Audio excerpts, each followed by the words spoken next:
We are, More or less. more or From less Las over here. Vegas. Yes.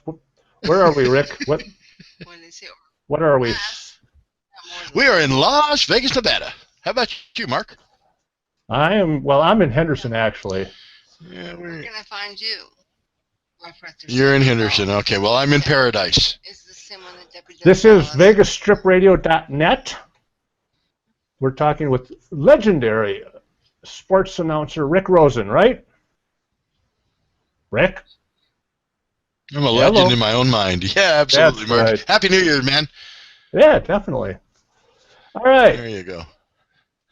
What since This year ended like, or last year ended like this year's gonna go. what is the biggest sports moment of It's that 2014? it's that sports thing that just this.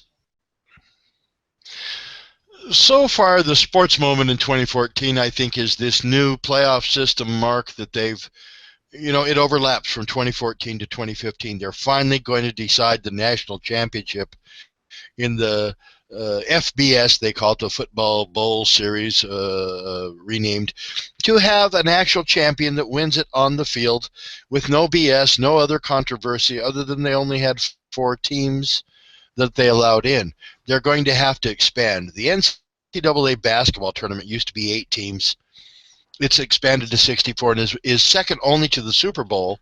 As for the football championship, has the opportunity now to be equal to the basketball NCAA championships, as far as I'm concerned. Um, it stretches out longer because you can play basketball on back-to-back nights or every other night or something like that. Football, you pretty much need that week in between at this level to recover. So it's going to lengthen some things, but the regular season is long as it is, Mark, and I think they're going to expand this championship. 8 teams, 16 teams should cover everybody that's got a legitimate shot at the national championship, and I think we're seeing the birth of something very, very cool. All right. So that's the biggest sports story you have for 2014. Yeah, I think secondary to that is the bad crap that's gone on with Adrian Peterson and Ray Rice and all that nonsense, and the I forget the Niners' name, all these guys with the domestic violence and all that, and it's about time that they've wised up. I know of several people, Mark, who have been victims of domestic violence, and it is not something that should be swept under the carpet. And these guys are making millions and millions of dollars and just doing it blatantly. And I think that ship has now sailed. It was about damn time. But Ray Rice knocks out his girlfriend, his fiance, and now his wife in an elevator. Okay, you're a tough SOB. You knocked out a woman. God bless you. Congratulations. Here comes. Let's send Mike Tyson into that elevator and see how tough you are. I mean, it's just come to the point where enough is enough is enough, and the women don't have to take it anymore. I think there are some problems in how they've addressed it, Mark. They now have the NFL at least has a policy that if you're charged with a crime, you're suspended automatically, and I think this gives a lot of power that they did not intend to the other side, the women, or the other partners, I guess giving an aside to the gays that are now part of the equation. But, if you accuse somebody, they're going to change the entire paradigm. I think in our lifetime, Mark, we will see somebody who is charged with a crime, who did not do it, who it's very clear they did not do it, but this policy that is set in stone, we're going to suspend you if you're charged. As the old axiom goes, a grand jury can indict a ham sandwich. It's up to the prosecuting attorney, the DA's office, to do so. And I think you're going to see they've opened up a can of worms here. I don't think they've done it correctly as they could. Much like Obamacare, it was a good first step, but I don't think this is the last tweak that it's going to take. But that would be the second story, Mark. And I don't know if that's so much a sports story as it is a societal coming of age. Yeah, but it's just the last couple of years, to use a better term, is they have sissified the NFL. I mean, On Sunday, you want these Oh guys yeah. to be Well, rough you and can't tough. touch it. You can't fart in somebody's direction without causing 15 yards. Yeah.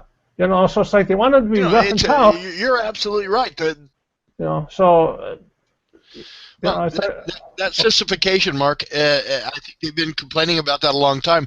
Well, I was at I watched at Boulder Station yesterday. I watched the Oregon game and Florida State, and you think of, okay, Jameis Winston, last year's Heisman Trophy winner, charged with the rape or sexual assault, and then they dropped the charges, and then the girl said something, and now it's come back to the forefront, and it's, again, I think that's very symptomatic of what we've seen. But here's this game on the field. How much effect did that have, all the nonsense? The guy, he stole crab legs, stuck them down his pants. I don't think he's the shiniest penny in the fountain when it comes to brains and common sense. But they got past that with a game, and that's how sports was supposed to be. It was supposed to be the deviation from the real world, where you could get away and you could fantasize about me hitting a home run in the World Series or me running for a touchdown in the Super Bowl. And people live vicariously through these athletes. And when they're assholes, when they're guys that beat up women and beat children with a stick, it loses something. And your Minnesota Vikings, they lost Adrian Peterson. Man, the guy's an MVP, and it's tough to take that off of a team.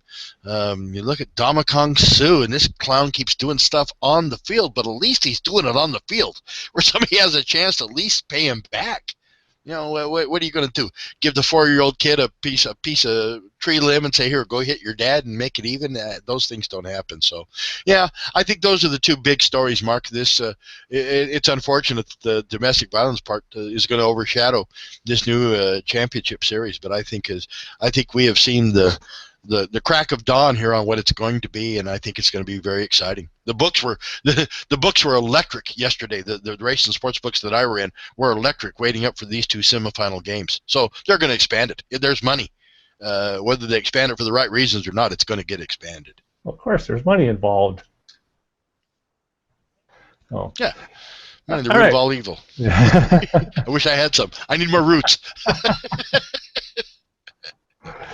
Biggest Vegas sports moment in 2014. The biggest what? The biggest sports moment in Vegas in 2014. Man, Mark, it's hard for me not to say the National Finals Rodeo, even though I don't cover that. It bores me somewhat. Join the crowd. Remaining here in Las Vegas was because it's 10 days. The Super Bowl 1 day, March Madness 3 weeks, all those things, but 10 days back to back to back to back to back. It's a huge boost to the economy in December when nothing used to happen. When I was a dealer, when I first broke in here, you could take off from the day after Thanksgiving until the day after Christmas and have your job. You would just furlough and come back. It was so dead in Las Vegas. Now there's something going on, and it's a National Finals Rodeo and the other things that come with that, and on and on and on. So it has really given a 12th month to the Las Vegas gambling economy, and so I think that in and of itself is probably the biggest single sports moment in Las Vegas. Floyd Mayweather fights probably take a second place to that, but not by a long stretch. But he's coming to the end of the road too, and I don't see anybody replacing Floyd Mayweather Jr. as a drawing card. If you own stock in boxing, now might be a good time to take a sell in. Yeah. Okay, since we're on that roll there, I have a Corona. Thank you. I don't. Okay, so the I'll drink one for you. Thank you very much. Okay, so boxing doesn't have anybody in the wings coming up. What is going on with the UFC? Are they as popular as they once were? Yeah, I think the UFC's popularity is growing, Mark. There are some storm clouds on the front for them also. Some of the guys that are making all this money, and much like college football and everything else, the guys that are actually doing the dirty work aren't getting near the amount or the percentage of money that they think they deserve or that they probably deserve.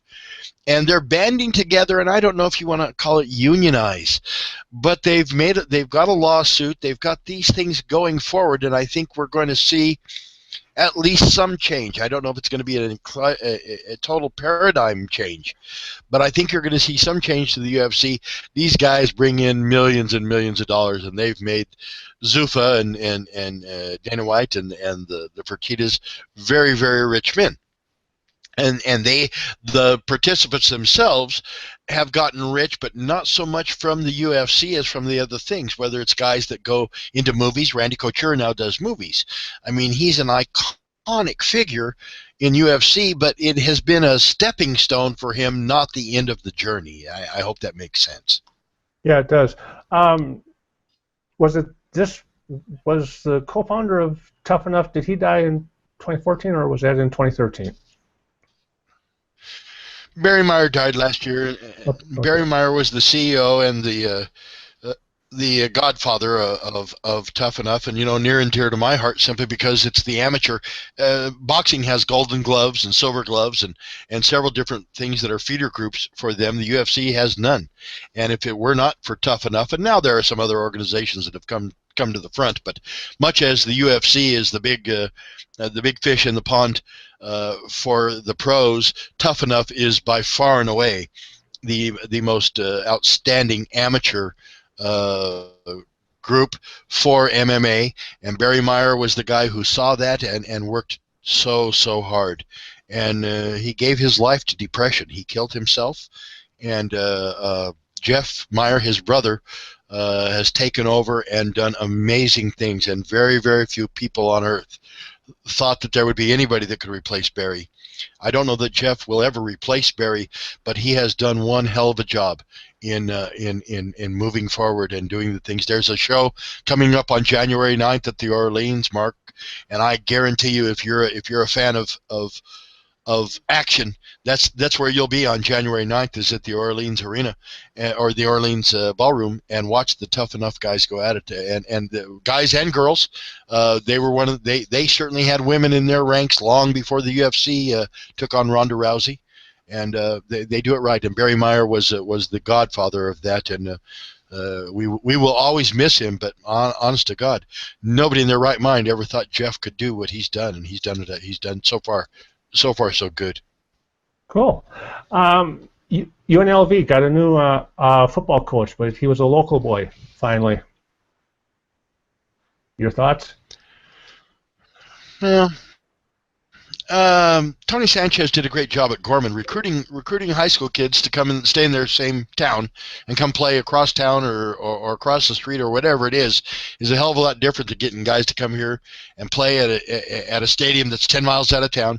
And the training facilities at UNLV leave a lot to be desired compared to the other programs. I mean, we want this to be a big-time program, but they can't even build a damn stadium they have the ground across the street from UNLV, and that's the first step. It's got to be where the students go, or it's an afterthought here. There's so much more to do here than just college football. Until they make it an event, they're never going to be much. And this guy's, well, you talked about swimming upstream.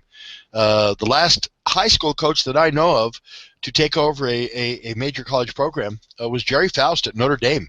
And he had a tremendous high school program, very similar to what Gorman has. And he couldn't do it at Notre Dame. It was just such a huge difference to him. I wish this guy all the luck in the world. And if he, again, back to the UFC and the Fertittas, the big rumor is, and nobody has gone out of their way to deny this rumor, that with him came $30 million of Fertitta money, and that's what separates UNLV from the rest of the college football world is cash, cash and recruits, and they're going to have to tear down that stadium or let it be whatever it is out there, like a sunken ship on the bottom of to start a reef. But until they get a Coliseum very close to UNLV Stadium or to UNLV's campus, they're just not ever going to make that next step. So this stadium proposal, I've been in contact with Lois Tarkanian and Bob Coffin, two of the council members who basically are the swing votes. Thank you. And there again, they're all proponents. I don't know if there's a bigger proponent for UNLV athletics than Lois Tarkanian, and she's balking on this stadium thing. And when you're talking to Lois, it's not about the need for it. It's about how we go about getting it. And I'm not sure that the soccer stadium is going to fly. If it does, Mark, I'm not sure that the soccer is going to be big time here. For the length of as it's new, man, they'll fill the place up. As it gets 3 years old and they suck, I think you're going to see half empty seats, and that's I'm not the only guy that sees that down the road. In doing this for as long as I've done it, Mark, I have access to people that somewhat on the periphery, but a dear friend of mine, Darren Libinati, ran the Thomas and Mack and ran the Silver Bowl, and knows what it takes to fill up an arena often enough to make money. And he sees no hope whatsoever for this soccer stadium. And he's a much better viewpoint than mine is on these deals. So. Okay, we have a caller. I got a chat about a question. What would put a smile on your face, Mark, sports wise, and how do you feel about it? That's a question to both of us, I suppose, but it comes from one of our fans. A smile on my face, sports wise. Sports wise, what's going to put a smile on that face, buddy? Wow. Yeah. Bringing the Grand Prix back to downtown. Yeah, and I think that's probably something that may very well come to fore, Mark. As you know, what we do out at the Speedway, the Indy cars on a mile-and-a-half track, and unfortunately Dan Weldon died to prove this point, but the Indy cars go too fast for a mile-and-a-half track. They go too fast for Indianapolis. There are points on that track where they're going 200 miles an hour, and they don't have the reaction time and that. On a Grand Prix style circuit, it's not as prevalent. They don't get bunched up near as much, and I think it would be a tremendous asset if done correctly in Las Vegas, and that seems to be the deal. They've never had anybody do it correctly here, and it's finding that it's a leap of faith. Okay, I hear what you're saying, put up or shut up, and guys have done a lot more shutting up than putting up. Yep. Since we're on the stadium issue there, NHL. Our past mayor, Oscar Goodman. Yeah. NHL. Yeah, the National Hockey League, I think they would like to come to Las Vegas, and there's a lot of pluses for them in that. There's not enough games, or there's too many games for the casinos to bring in their high rollers and to be a big force in. Yep. Okay, we lost Rick. That was Rick Rosen, legendary sports announcer. We are trying to get him back here. For those of you that are wondering, I'm Mark Anthony. I am host of Tour Talk TV and also host of a couple other shows here, and trying to get Rick back on the line here so we can talk. So we can continue talking sports. There you are. Which is all right. It was time to take a break anyway. All right, Mark, we up? We're up. Okay, we were talking about I'm sitting next to Mary. That's easy on my part. I think you're correct, Mark. The success is going to be much more easy for the NHL because they're going to play at the new place next to New York that the MGM is building. So all those different casinos can help that rather than just a freestanding place like this soccer stadium. So anyway, Mark, they've got two. It's like apples and oranges there. You have an NHL team that is part of a casino conglomerate as opposed to a freestanding soccer stadium. And I do understand there's plenty of there's a huge Hispanic population here, and we have quite a few Europeans that are big on soccer, and I hope that they have great success. But I'm leery. I'll believe it when I see it. And the NHL, on the other hand, play where they play, and to do that right there on the strip, different to like I say, apples and oranges as far as I'm concerned. All right. So let's go to what everyone's kind of focusing now is the big game. It's the Super Bowl. What's it looking like? Yeah. Well, we can't call it the Super Bowl. We have to call it the big game. in one of the most anal moments I've ever witnessed in sports. It has to be referred to as the big game because they have the copyrights on the Super Bowl and blah blah blah, and they don't want anybody making a dime that they don't get 9 cents of. So exactly. the playoffs. I think there's the usual suspects. Dallas kind of snuck in, and is a team that's playing well for my money. A team with the best record. If you look at the New England Patriots, they were undefeated. They ran into the New York Giants, a team that kind of squeaked in and lost to them both times. So it's not always to the best record, but the team that's playing the best right now. I think you look at Seattle. Man, people were counting them out. They were up to like 6 or 7 in that 10 count, and now Seattle has the home field advantage in the playoffs, and they're playing pretty well. And it's tough to repeat, but man, they're in the driver's seat to do that. I think a Seattle New England Super Bowl would be incredible, but it's a pretty rare occurrence when both number 1 seeds make it. So, do you think the Broncos and the Seahawks for a repeat, a rematch would be good? Okay,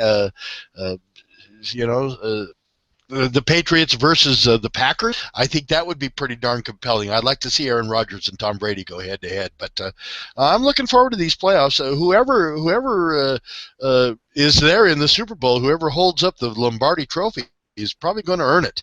There's some pretty salty teams in this, and you're going to have to play a real good game to get past any round of these playoffs into the Super Bowl. This whole season's been like that. There's never been an actual dominant team. It's been kind of a seesaw, which is made it's made the sports books rich. Oh, absolutely, and not that they were losing money in the first place, man. But anytime that there's more than one, then nobody can load up, and computers have changed a lot of things in sports wagering, Mark. People always say the Las Vegas got it wrong when somebody covers by 20 points. No, they didn't get it wrong. How do you know what their betting was? As long as they had equal amounts on either side of that line, Las Vegas books are happy. And speaking as an ex-bookie, you could care less who wins the damn game as long as I get paid. So that's the bookie's job, is to get equal amounts of money side of the line. That's why the line moves, to make one more better looking and one not so attractive anymore. And so that's an art. My friend Bobby the Owl, absolute master at moving the line and those kind of things, and it's somewhat of a lost art now with computers and everything. But there are no secrets. Used to be a guy had a line into he knew the assistant equipment manager in the Detroit Lions locker room, and he would call surreptitiously and say, hey, our left guard just walked in and he's got a sprained ankle, and that would help move the line one way or the other, and it would be information that not everybody was privy to. Now, when somebody farts in a locker room, you can tell what they had for lunch, and it's common knowledge to everybody. So times have changed that way, but I think this year might very well be a year where nobody knows. Nobody really. If you say I know who's going to win the Super Bowl, you've got it whittled down to 8 teams, but you're no closer than that as far as I'm concerned. Final topic. NASCAR.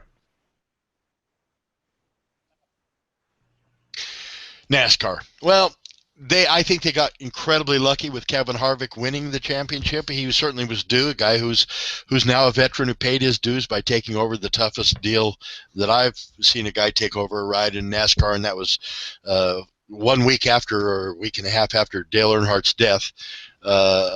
Kevin Harvick was promoted to NASCAR, to the Sprint Cup, and has done that. And he won the championship. I think if a guy like Joey Logano had won it, there would be controversy. I think if a guy like Ryan Newman had won it without winning all year long, that's kind of how we got here. Matt Kenseth won without winning and won the championship, and so they've tweaked it and this and that. I think we might see an expanded field. But I think they're on the right track, and I think it was exciting. And again, as an ex-bookie, it lends itself to somebody taking it on their own, like Clint Boyer has done before. My gosh, I spun the car coming out of turn 3, and that cost Jeff Gordon here, and it cost this guy there. So I think they've opened themselves up to the potential for some abuses. But I like the new system, Mark, and I think you're going to see the cream come to the crop, and guys are going to figure out how to play this game and play it better than they did this year. I think Jimmy Johnson and Chad Canal certainly have some championships left in them.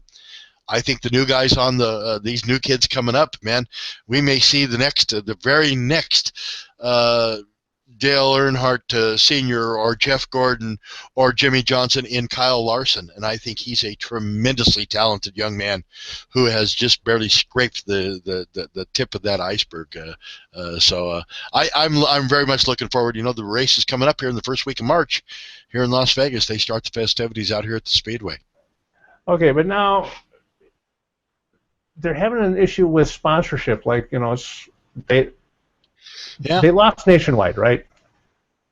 Yeah. And Xfinity jumped in. There's people waiting in the wings to sponsor the big deals. The Sprint is not going to sponsor the Sprint Cup anymore after 2015. And there's other people waiting to step up. The military has backed out of their sponsorships. The U.S. Army, they said, from a stat that I read, Mark, all the money that they poured into it, they could not track one single recruit who said, this is the reason I joined the military, was because of their sponsorship in the NHRA. Tony Schumacher does a tremendous job. What a nice guy. But they have not, and you look at Dale Earnhardt with the Dale Earnhardt Jr. with the National Guard, on and on and on, and they haven't been able to identify one single recruit who said, that's why I joined. And so they're going to spend their money elsewhere. So there's people waiting in the wings, Mark. As the economy recovers, I think it was much more an economic thing, an economic downturn thing, than a problem with NASCAR. And I think some of these new rich people are going to come on board and take an opportunity. And I think NASCAR's in a real good position sports wise. Good. All righty. Let's wrap this up. Call it a day. This is our first show on video here. Any parting words? By the way, before we go, you're sitting there with the banner behind you, TourTalkTV.com. You do TheVegasTourist.com, Mark. I know you do a tremendous job hauling people all around and showing them the sights to the bottom of the Grand Canyon, etc. And I know you go out to Pasadena and whatever. Just like NASCAR, you couldn't do it without sponsors. I hooked up with these guys. The Vegas Lions, they play semi-pro football, and you're talking about a pretty decent brand of football here, and so I think there's exciting things happening here in Las Vegas that are not maybe as well promoted as others, but we got a lot of stuff looking forward to, and you never run out of things to talk about in sports, buddy, and you can't do it without sponsors. So that's right. TheVegasTourist.com, man. You want to take a tour? Call Mark. Log on. You can give the phone number, but that's all you got to do, or listen to the show. Oh, there's a woman in here.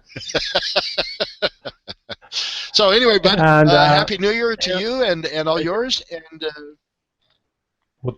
we'll talk next time. All right, Mark, and for all our listeners and all the people joining in, God bless you. Have a very happy, safe, prosperous New Year, and we will talk to you again right here. You've been listening to Rick and Mark, Vegas Strip Radio on TourTalkTV.com. We'll talk to you later. Bye-bye. Bye.